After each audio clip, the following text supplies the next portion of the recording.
Ya, saya mau share tentang tantangan Israel ya. Tantangan Israel tahun 5782 ini. Kenapa ini penting? Karena ternyata semalam saya baca berita ada hal yang menarik terjadi di PBB dan itu kayaknya perlu kita jadikan pokok doa. Nah, karena itu saya ingin share tentang ini. Nah, Bapak Ibu tahu ya bahwa Israel saat ini punya pemerintahan yang baru dan kita juga sudah melihat bahwa di pemerintahan yang baru ini adalah pemerintahan yang punya koalisi dengan partai Islam, partai Arab. Nah, yang menarik Bapak Ibu, ternyata status Yerusalem Timur ini kembali mencuat karena Yordania dan Arab Saudi di PBB menyatakan persetujuan sebagai ibu kota Palestina. Nah, ini sesuatu yang perlu menjadi pokok doa kita karena semua upaya untuk merebut kembali ya Yerusalem Timur itu dilakukan oleh banyak negara-negara Arab. Nah, kali ini Yordania yang sebetulnya adalah negara yang sudah sangat lama menjadi negara yang berdamai dengan Israel, tetapi ternyata tahun ini ada persetujuan untuk Yerusalem Timur ini sebagai ibu kota Palestina. Lagi-lagi gitu ya, ada persetujuan tersebut dan Arab Saudi melalui Raja Salman juga menyatakan persetujuannya meski anak Raja Salman, Pangeran MBS ya, sebelumnya tidak bisa dibilang lebih setuju Abu Dis menjadi ibu kota Palestina, bukan Yerusalem Timur. Sementara Abu Dis itu letaknya tetanggaan dengan Yerusalem. Nah, yang menjadi problem kedua juga adalah Amerika. Amerika juga punya kepemimpinan yang baru dari Partai Demokrat, Joe Biden, yang akibatnya gitu ya, karena ada perubahan kepemimpinan ini, Amerika mau buka kembali konsulat Palestina di Yerusalem Timur, yang sebetulnya sudah ditutup di masa Trump. Dan urusan-urusan dengan Palestina itu disatukan dengan kedubes Amerika di Yerusalem. Jadi ini sesuatu yang mundur lagi gitu karena akhirnya mau dibuka kembali. Nah, Israel sendiri sudah menyatakan penolakannya dan minta supaya tidak dibuka. Tapi ide ini akan dieksekusi kalau tidak salah ya November. Kalau tidak salah November. Jadi kita masih punya waktu untuk berdoa agar rencana ini tidak perlu terjadi. Tidak perlu karena apa? Kita bisa lihat ya keputusan-keputusan Amerika yang ceroboh seperti yang terjadi di Afghanistan. Beda sekali antara kepemimpinan era Trump yang tegas memaksa supaya Taliban tidak menggunakan haknya untuk setuju dengan hukum syariah gitu ya, dipaksa untuk berdamai, dipaksa untuk berbicara dengan pemerintah Afghanistan dan dipaksa untuk tidak pakai hukum syariah, tapi ternyata karena Trump kalah akhirnya jatuh ke Demokrat dan yang terjadi sekarang kita bisa lihat adalah kemunduran setelah 20 tahun Amerika ada di sana.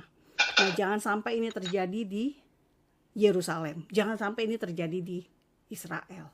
Lalu yang ketiga adalah Presiden Palestina Mahmud Abbas mengultimatum Israel setahun untuk mengembalikan Yerusalem Timur. Nah, ini semua 3 poin ini terjadi dalam beberapa hari terakhir.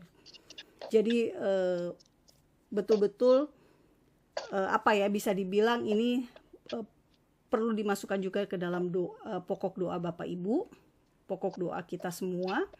Karena lagi-lagi Bapak Ibu ini menyangkut tentang Yerusalem, menyangkut tentang status yang sangat ditentang oleh dunia, yaitu Yerusalem sebagai milik Israel. Nah,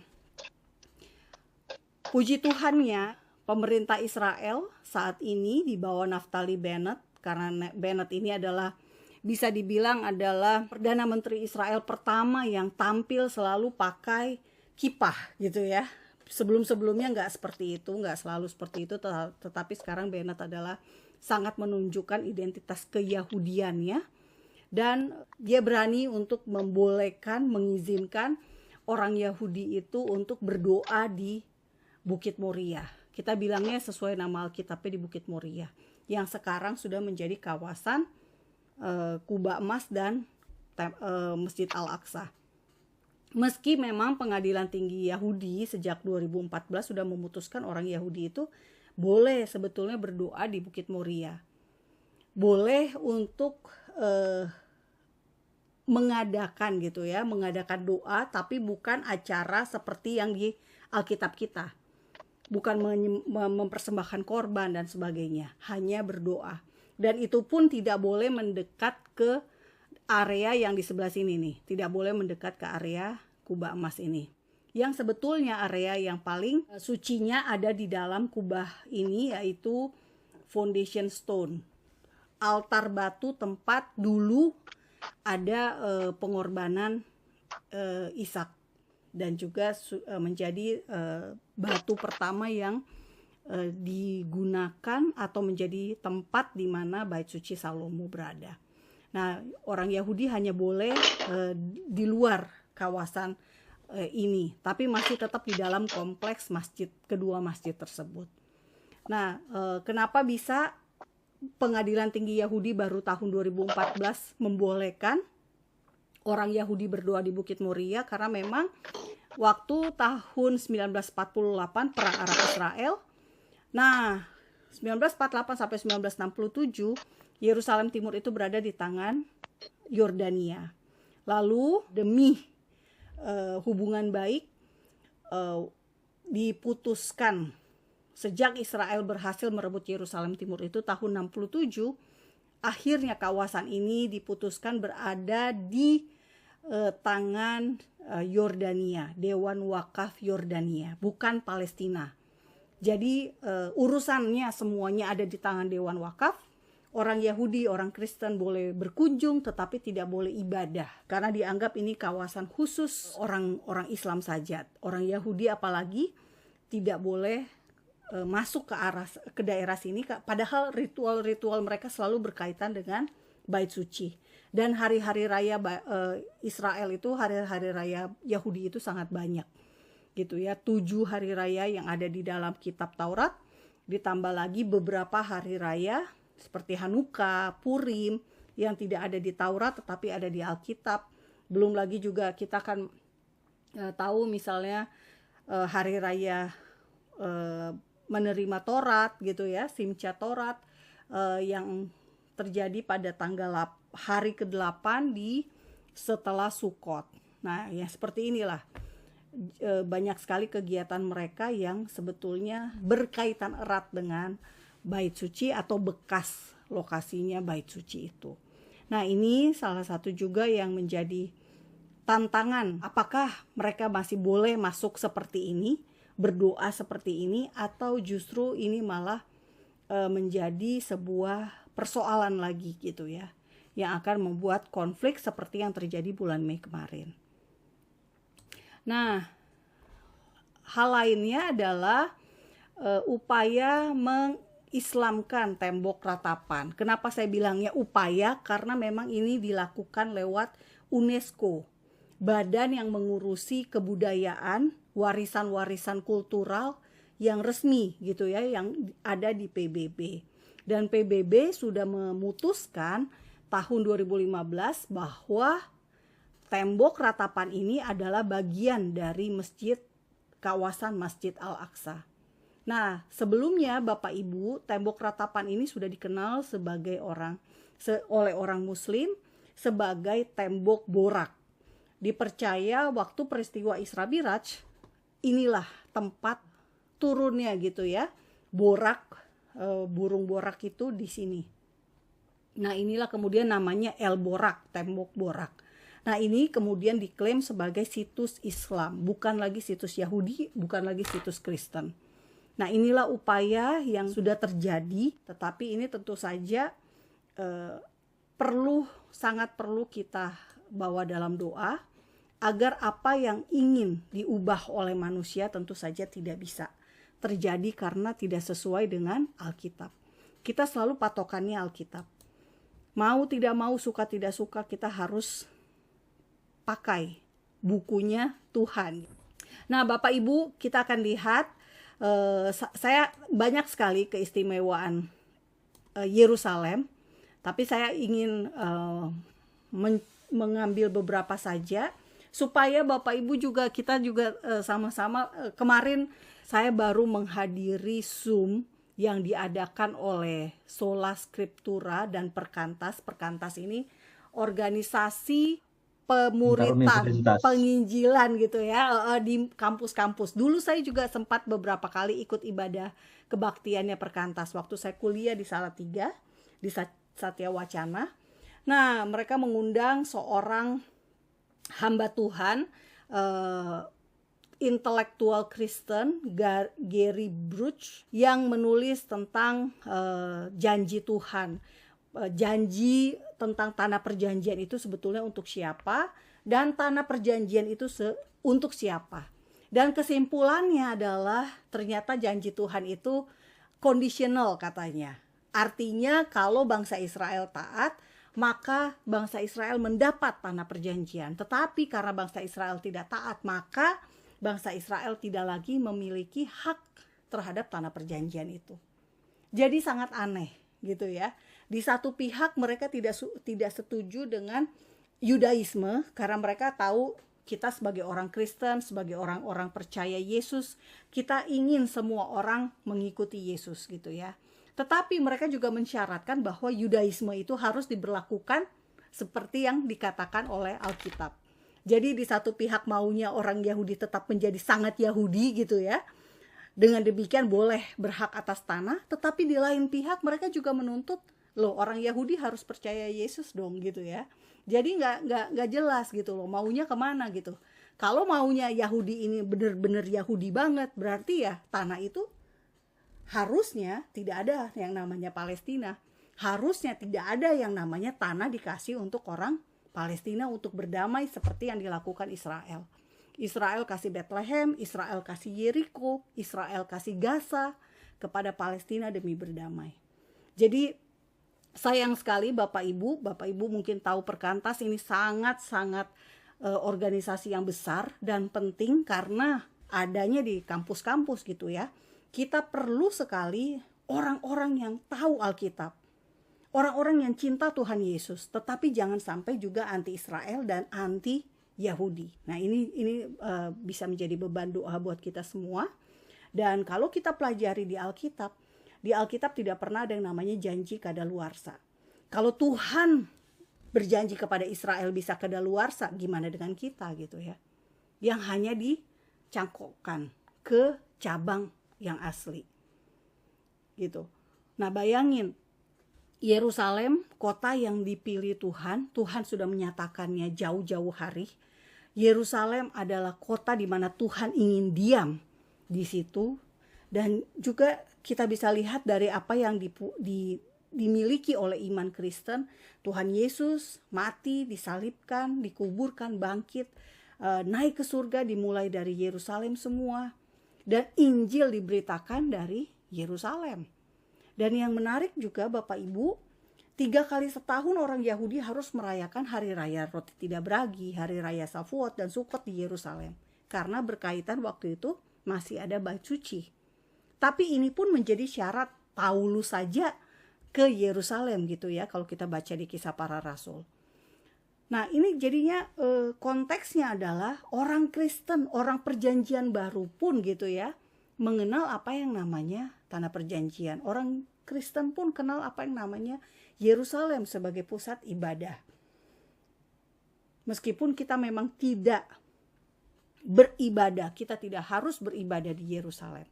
Tetapi kita tahu gitu ya makna spiritual dari Yerusalem. Kita tahu korelasi iman kita dengan kota ini gitu.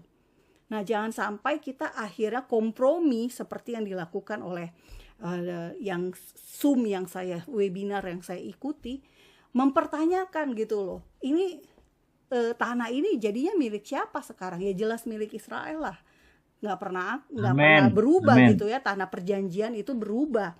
Nah, yang menarik juga Gary Bruce ini bikin buku judulnya Palestina milik siapa dan dijual di BPK gitu ya. BPK ini kan toko buku rohani. Jadi benar-benar saya tuh sedih banget pas denger webinar itu. Saya bertanya, pertanyaan saya 5 biji nggak ada yang dijawab dan nggak boleh raise hand juga, nggak bisa bertanya langsung. Jadi ya sangat tidak tidak bisa, nggak enak banget gitu loh penyelesaiannya, nggak enak untuk karena tidak puas gitu ya, karena tidak bisa bertanya. Nah, intinya adalah ini beban doa kita. Saya senang tadi Bapak Ibu punya rencana ke Yerusalem ya, punya rencana ke Israel, bawa dalam doa. Saya juga selama 3 tahun berdoa gitu ya, tahun 2009, sejak November 2009 sampai akhirnya Tuhan menjawab di November 2011, saya dan suami baru bisa ke Israel. Tapi puji Tuhan, cara Tuhan luar biasa ya Bapak Ibu, karena Tuhan membawa dengan cara yang ajaib. Sebagai wartawan saya nggak punya banyak uang, tapi puji Tuhan dengan cara Tuhan membawa saya liputan gitu ya, dan hasilnya liput dari uang jalan itu, uang perjalanan itu cukup untuk pergi ke Israel. Nah, mungkin Tuhan akan melakukan juga cara yang sama gitu ya kepada Bapak Ibu. Tuhan bisa memberkati pekerjaan Bapak Ibu sehingga cukup dananya untuk ke Israel. Yang jelas harus doa sepakat dulu.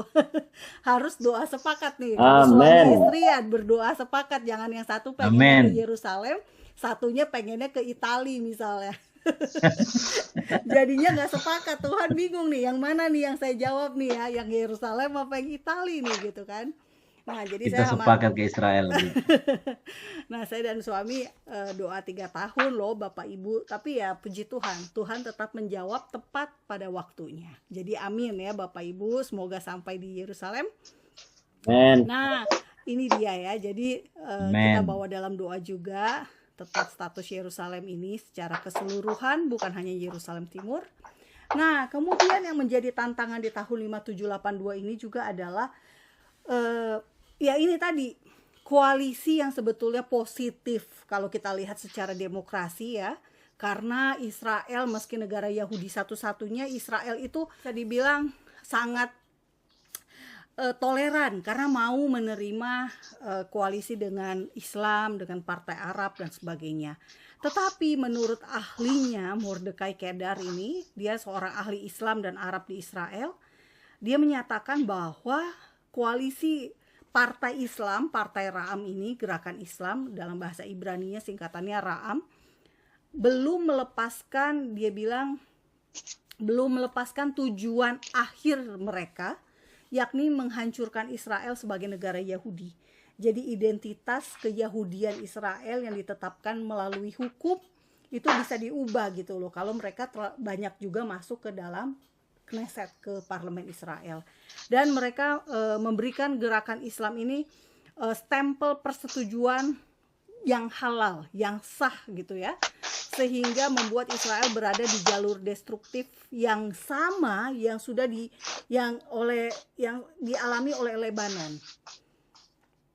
yang sejak Hizbullah menjadi bagian dari negara Lebanon. Jadi artinya dia pengen bilang bahwa gerakan Islam di Israel ini harus diwaspadai, bukan karena kita anti, bukan karena orang Yahudinya anti terhadap Islamnya, tidak, tetapi terhadap partainya gitu ya. Jangan sampai akhirnya partai ini bisa mengubah identitas Israel sebagai negara Yahudi, dan jangan sampai hasilnya adalah kekacauan seperti yang terjadi di Lebanon. Karena apa? Hizbullah itu bisa berkuasa sedemikian rupa sehingga membuat Lebanon sekarang menjadi negara gagal. Ini yang menjadi kekhawatiran dari Dr. Mordechai Kedar ini. Nah, kemudian juga ada informasi baru tentang sebelumnya sebetulnya ini bukan informasi baru ya, karena kriminalitas di komunitas Arab itu memang ada dan jumlahnya lumayan. Artinya apa? Di antara komunitas Arab sendiri, di kota-kota Arab sendiri itu terjadi upaya-upaya yang bisa dibilang tidak sangat mengganggu ya. Karena apa? Karena terjadi pembunuhan misalnya terhadap pemimpin ustadz misalnya, ustadz yang berbeda pandangan. Nah, itu bisa dibunuh, itu pernah terjadi. Lalu ada juga sekarang ini kekacauan di antara komunitas Arab sendiri di Israel ya. Ini bukan orang Palestina ya Bapak Ibu, tetapi orang Arab Israel sendiri. Dan mereka itu ternyata di tahun sepanjang 2021 ini sudah 92 orang korban tewas. Nah, ini jumlah yang banyak gitu ya buat orang Israel. Sesuatu yang perlu ditangani oleh pemerintah Israel dan cukup sulit karena sebagai pemerintah Yahudi mereka bisa salah, jika salah menerapkan kebijakan, salah mengintervensi, itu akan menjadi backfire ya, bisa menjadi hal yang berdampak buruk justru kepada orang Yahudi itu sendiri. Nah, jadi berita yang baru ya di September 26, Jerusalem Post menuliskan bahwa kota-kota Arab di Israel itu seperti diurus atau dijalankan oleh geng gitu ya. Geng itu dalam arti mungkin kayak preman-preman gitu ya, dan ya polisi Israel nggak bisa ngapa-ngapain. Nah, ini perlu juga menjadi perhatian dan menjadi doa kita Bapak Ibu. Karena apa? Ya karena ini tadi gitu, jangan sampai identitas Yahudi Israel jadi tidak ada lagi.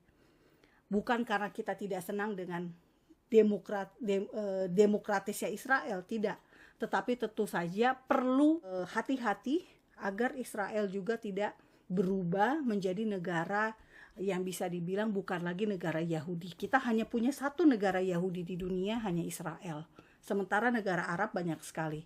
Ada 55 negara Arab, dan bahkan kalau mau ditambah lagi dengan negara mayoritas Islam, bisa dibilang Indonesia termasuk di situ karena kita negara mayoritas Islam. Oke, dan yang terakhir adalah tahun ini, tahun 5782 ini juga adalah tahun Sabat untuk tanah perjanjian. Karena apa? Sabat untuk tanah pertanian itu hanya berlaku di Israel saja. Jadi tanah pertanian Israel berhenti berproduksi, berhenti ditanam, dan kalaupun ada hasil panen, hasilnya tidak bisa diambil gitu ya, dibiarkan untuk orang asing atau orang miskin. Nah, ini tentu berdampak juga untuk ekonomi. Meski di Alkitab dikatakan bahwa pada tahun ke-6 Tuhan akan memberikan persediaan sebanyak 3 kali. Tetapi tahun sebelumnya 5781 kita mengalami yang namanya COVID gitu ya. Sehingga bisa jadi perekonomian, perdagangan, ekspor impor yang berkaitan dengan pertanian, produk-produk pertanian menurun. Tetapi sejauh ini ada mekanisme memang support dari banyak orang Yahudi di Amerika, di luar Israel yang membantu para petani-petani ini untuk bisa tetap bisa membayar kebutuhan mereka, karena mereka tidak boleh mengolah ya, jadi mereka tentu membutuhkan bantuan. Nah, ini untungnya ada organisasi-organisasi seperti itu untuk menopang para petani di Israel. Nah, tetapi juga menariknya Bapak Ibu, konsepnya yang ingin saya yang saya ingin infokan kepada Bapak Ibu semua, bahwa memang ada Sabat untuk tanah perjanjian, dan jika Tuhan begitu care atau Tuhan begitu peduli dengan Sabat untuk tanah, untuk bayangin ini tanah gitu ya, apalagi pasti Tuhan peduli dengan manusianya gitu ya, bukan tanahnya aja dipedulikan apalagi manusianya. Jadi Tuhan pasti ingin juga ada sabat untuk manusia, dalam arti ada hari untuk beristirahat. Makanya ada sabat yang tiap Sabtu Tuhan sediakan untuk momen manusia untuk beristirahat, untuk berada bersama dengan Tuhan di waktu sabatnya Tuhan juga gitu ya, di hari Sabat. Nah, ini mungkin bisa kita aplikasikan karena kita beruntung di Indonesia kita punya 2 hari libur ya Bapak Ibu. Mungkin ada juga yang Sabtu Minggu bekerja, tetapi maksud saya secara umum hari libur di Indonesia kan Sabtu dan Minggu. Jadi Sabtu kita bisa sabat gitu ya di rumah, menggali firman Tuhan, fokus kepada keluarga, dan hari Minggunya beribadah. Atau bisa juga Sabtunya kita pelayanan, kita hal-hal yang kita pakai fokus untuk Tuhan, dan hari Minggunya kita ke gereja, kita beribadah. Nah, jadi kita bersyukur kita punya 2 waktu, justru kita punya dua kesempatan. Nah, ini bisa kita pergunakan seperti yang Tuhan mau juga. Jadi bagaimana kita bisa mengambil hikmah dari apa yang saat ini sedang ada di Israel, tahun Smita, tahun Sabat untuk tanah perjanjian. Nah, yang menarik Bapak Ibu, sebetulnya saya nggak mengerti tentang Smita ini ya. Dulu waktu sebelum saya memulai yayasan saya tahun 2016, tapi saya ternyata sudah mengalami Smita gitu. Jadi tahun 2008, Smita itu kan setiap 7 tahun ya, berarti 2021 mundur ke 2015. Nah, 2015 itu saya keluar dari kantor saya, dari Metro TV. Nah, puji Tuhan, waktu saya keluar itu saya betul-betul tidak nyangka saya menerima, karena resign, saya pikir jumlahnya sekian gitu ya. Ternyata jumlahnya lebih banyak dari apa yang saya hitung, dari apa yang saya pikirkan. Nah, jadi saya diberkati dan saya bisa akhirnya pergi ke Auschwitz untuk belajar tentang Holocaust. Saya dan suami bisa ke sana, kita bisa lihat tur kita ikuti Jewish tour gitu ya, tur Yahudi dan sebagainya. Nah, itu jadi saya tahun itu 2015 saya nggak punya kerjaan gitu, nggak punya pekerjaan. Tanpa saya tahu bahwa itu tahun Smita. Nah, 7 tahun sebelumnya saya masuk sebuah perusahaan TV dari Malaysia, dan ternyata baru setahun kerja perusahaannya tutup. Jadi saya di PHK, dan puji Tuhan meskipun baru 1 tahun, tapi saya dapat pesangonnya yang lumayan sehingga saya bisa setahun penuh saya nggak kerja juga gitu, tapi saya punya uang yang cukup. Jadi saya pikir-pikir, kok bisa ya, kayaknya saya nggak ngerti tentang Smita, tapi Tuhan menyediakan saya istirahat sendiri gitu ya. Saya baru tahunya sekarang ini gitu, setelah saya mengerti, oh ternyata saya dibawa Tuhan untuk mengalami Smita gitu ya. Dan itu puji Tuhan banget. Nah, saya ingin apa yang saya alami itu juga Bapak Ibu bisa alami gitu ya. Amin. Saya percaya bahwa nggak pernah ada yang kebetulan gitu Bapak Ibu. Jadi mungkin ya momen ini adalah waktu saya untuk sharing kesaksian itu, dan kiranya ini bisa menjadi berkat buat Bapak Ibu. Kenapa? Karena ya Monik aja dulu nggak ngerti tentang Smita, tapi bisa mengalami gitu ya Smita, tahun yang istirahat, tidak bekerja tetapi diberkati. Nah, itu pun bisa dialami oleh Bapak Ibu. Bukan berarti Bapak Ibu malas ya, tidak bekerja, enggak. Tapi prinsipnya adalah kita istirahat dalam arti konteksnya kita mengandalkan Tuhan untuk penyediaan kebutuhan kita. Kita percaya bahwa Tuhan sumber dari segala sesuatu yang kita perlukan. Jadi kita nggak ngoyo gitu ya, nggak ngotot, nggak serabutan sampai banting tulang gitu ya, istilah dunianya kan, sampai kerja banting tulang. Enggak. Tuhan pasti tahu Bapak Ibu sudah bekerja sedemikian rupa, sudah berusaha sedemikian rupa, tetapi pakai caranya Tuhan. Karena itu tidak perlu sampai banting tulang gitu ya. Caranya Tuhan pasti cara yang membuat kita bisa diberkati, tetapi juga bukan membuat kita menjadi orang yang tidak punya waktu untuk Tuhan, tidak punya waktu untuk keluarga gitu ya. Tuhan pasti maunya hidup kita balance. Tuhan mau hidup kita ini seimbang. Nah, itu dia. Jadi saya percaya Smita bisa juga dialami oleh Bapak Ibu. Kalaupun tidak sekarang, masih ada 7 tahun mendatang gitu ya. Hal yang luar biasa bisa terjadi. Nah, ini kan tahun Smita kan 2021-2022 ya. Jadi masih ada 12 bulan untuk didoakan. Nah, jadi Bapak Ibu, saya akan akhiri dengan dari Yehezkiel 39. Yehezkiel 39 ayat 25 sampai ke bawah ini, kalau Bapak Ibu baca, ini ayat yang bagus ya, yang menguatkan juga. Nah, saya akan hanya ambil dari 25 dan 26. Saya bacakan ya Bapak Ibu. Oleh sebab itu beginilah firman Tuhan Allah, sekarang aku akan memulihkan keadaan Yakub dan akan menyayangi seluruh kaum Israel. Dan cemburuku timbul untuk mempertahankan namaku yang kudus.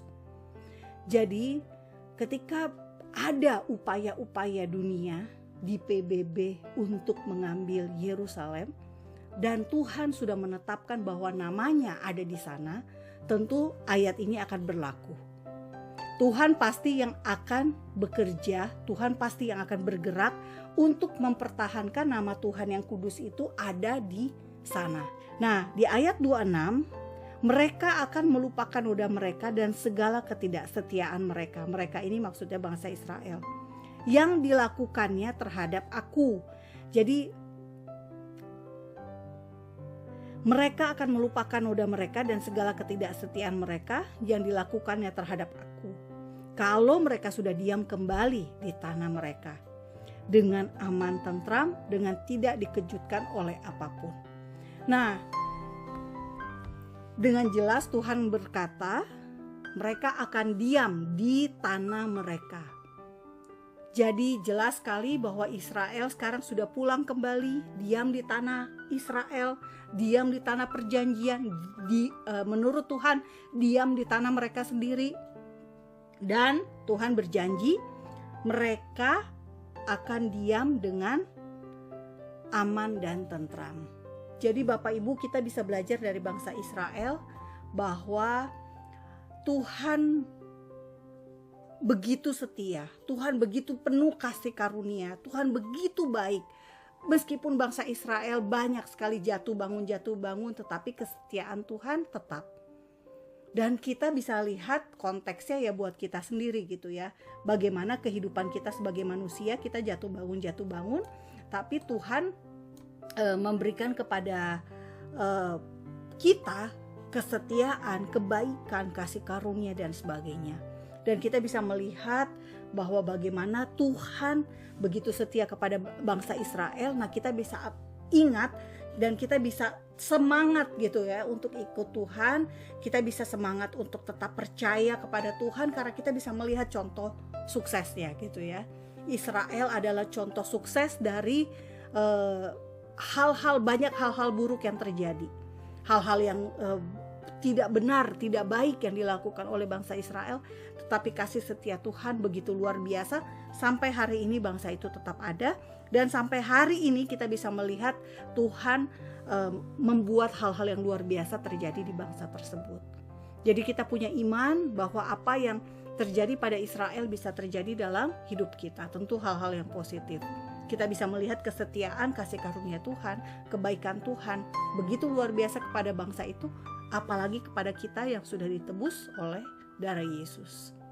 Nah, ini dia Bapak Ibu, di tahun ini, tahun 5782, kita juga mau berdoa terus untuk Israel agar di tahun ini mereka mengalami tahun ketentraman, di tahun Sabat ini mereka mengalami tahun damai sejahtera, tahun istirahat bukan hanya di pekerjaan, di fisik, tapi juga secara mental, secara spiritual ya. Musuh-musuhnya bisa dengan cara Tuhan, mereka hanya diam saja, tidak melakukan apapun, tetapi mereka musuh-musuhnya akan ditaklukkan. Dan kita juga percaya bahwa kita pun bisa mengalami tahun damai sejahtera ini. Keadaan masih tidak jelas, COVID, pandemi masih ada. Tetapi kita bisa percaya bahwa otoritas ada di tangan Tuhan. Hidup kita semuanya berdaulat penuh, bukan kita, bukan kepandaian kita, bukan koneksi kita, bukan bergantung kepada minta didoain oleh pendeta. Enggak, Bapak Ibu bisa doa sendiri. Bapak Ibu punya otoritas dengan kuasa mulut ya, memperkatakan firman, mengucapkan, sehingga Bapak Ibu, apa yang Bapak Ibu katakan itu bisa terjadi. Kita bisa mengucapkan dan memperkatakan firman, dan firman itu pasti terjadi seperti apa yang ada di dalam Alkitab, memperkatakan firman. Karena tahun ini kan 5782 selalu berhubungan juga tahun berhubungan dengan mulut. Nah, itu saja Bapak Ibu. Jadi selamat tahun baru Smita, tahun ketentraman. Kita bisa penuh damai sejahtera meskipun keadaan dunia bergoncang, kiri kanan gak jelas. Tapi kita percaya bahwa hal-hal baik bisa terjadi. Hal-hal yang luar biasa yang belum pernah dipikirkan, belum pernah Bapak Ibu doakan, belum pernah Bapak Ibu timbul di dalam hati, itulah yang terjadi. Sama seperti ketika saya mengalami banyak hal yang luar biasa, itu juga bisa terjadi karena tidak ada anak emas di kerajaan surga. Hal yang sama pasti juga terjadi buat hidup Bapak Ibu semua. Mari kita satu dalam doa. Bapa di surga, terima kasih. Kami percaya Tuhan, kami bisa belajar dari bangsa Israel bagaimana Tuhan begitu setia, begitu penuh kasih karunia menyertai bangsa ini. Sampai hari ini Tuhan, mereka ada di hadapan-Mu. Dan begitu pula kami bisa ada di hadapan Tuhan. Karena Tuhan begitu setia, penuh kasih karunia kepada kami. Terima kasih. Kami mengucap syukur Tuhan untuk kebaikan-Mu. Bapa, saya juga mau berdoa dengan otoritas yang Tuhan berikan Tuhan kepada kami sebagai orang percaya. Kami punya kuasa Tuhan dalam perkataan kami, dan kami perkatakan, dan saya perkatakan Tuhan, dengan sepakat, dengan iman, Tuhan memberkati Menara Doa Segala Bangsa. Tuhan lihat visi dari Pak Yehezkiel Hebron, Tuhan berkati. Berikan kepadanya Tuhan rahasia-rahasia tentang masa depan. Tuhan bisa beritahukan kepada hamba-Mu ini. Tuhan bisa nyatakan hal-hal yang perlu ia ketahui, dan ia bisa doakan, dan ia bisa menjadi orang yang penuh dengan urapan. Kami percaya Bapa, hal-hal yang baik, hal-hal yang luar biasa juga akan terjadi untuk mereka semua yang ikut dalam Menara Doa Segala Bangsa. Mereka yang mendengar, mereka yang tekun berdoa, mereka yang tekun mencari Engkau Tuhan. Engkau melihat hati mereka masing-masing. Bapa, kami percaya Tuhan, berkat datang dari Engkau. Tuhan memberikannya dengan luar biasa, penuh kemurahan Tuhan. Kami tidak perlu Tuhan berbeban berat. Kami bisa menikmati damai sejahtera. Kami bisa menikmati istirahat karena kami percaya Tuhan, Engkau begitu baik buat kami. Engkau begitu mengasihi kami karena kami sudah ditebus oleh darah Tuhan Yesus. Kami ini anak-anak-Mu. Kami percaya Tuhan, Engkau Bapa yang baik buat kami. Karena itu kami mau mengucap syukur. Terima kasih, terima kasih. Kami serahkan Tuhan hidup kami hari ini ke dalam tangan-Mu. Kami percaya Tuhan, Engkau menyertai kami. Karena seperti yang kami imani Tuhan, Immanuel itu ada senantiasa bersama dengan kami. Di dalam nama Tuhan Yesus kami berdoa, kami mengucap syukur. Amin.